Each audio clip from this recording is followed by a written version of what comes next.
took the preliminary precaution of having her watched by Mr. Ferguson, lest any harm befall her.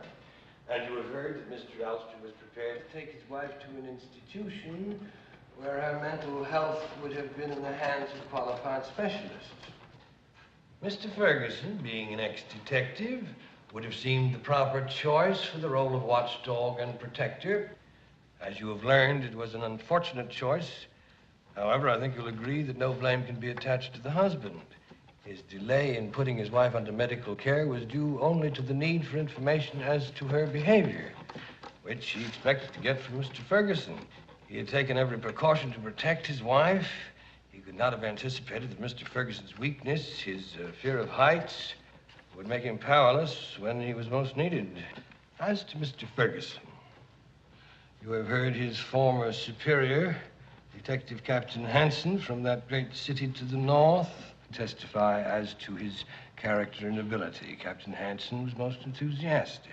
The fact that once before, under similar circumstances, Mr. Ferguson allowed a police colleague to fall to his death, Captain Hansen dismissed as an unfortunate incident. Of course, Mr. Ferguson is to be congratulated on having once saved the woman's life, when in a previous fit of aberration she threw herself into the bay. It is a pity that, knowing her suicidal tendencies, he did not make a greater effort the second time.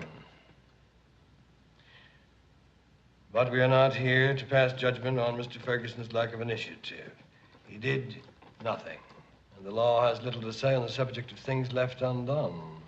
Nor does his strange behavior after he saw the body fall have any bearing on your verdict. He did not remain at the scene of the death. He left. He claims he suffered a mental blackout and knew nothing more until he found himself back in his own apartment in San Francisco several hours later. You may accept that or not.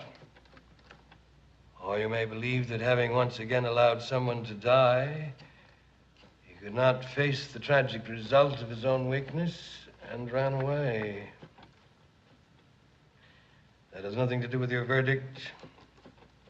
It is a matter between him and his own conscience.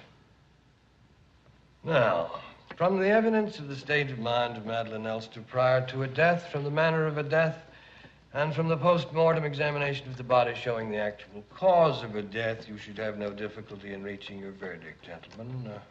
You may retire if you wish.